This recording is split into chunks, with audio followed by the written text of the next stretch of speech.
Welcome. In front of me is ACER Swift Go, and in this video I will show you how to enable power saving mode on this laptop.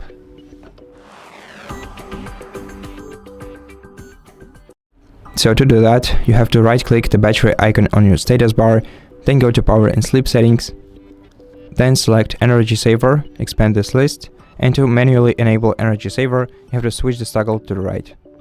Alternatively, you can change this value and set the battery level at which you want the power saving mode to start automatically.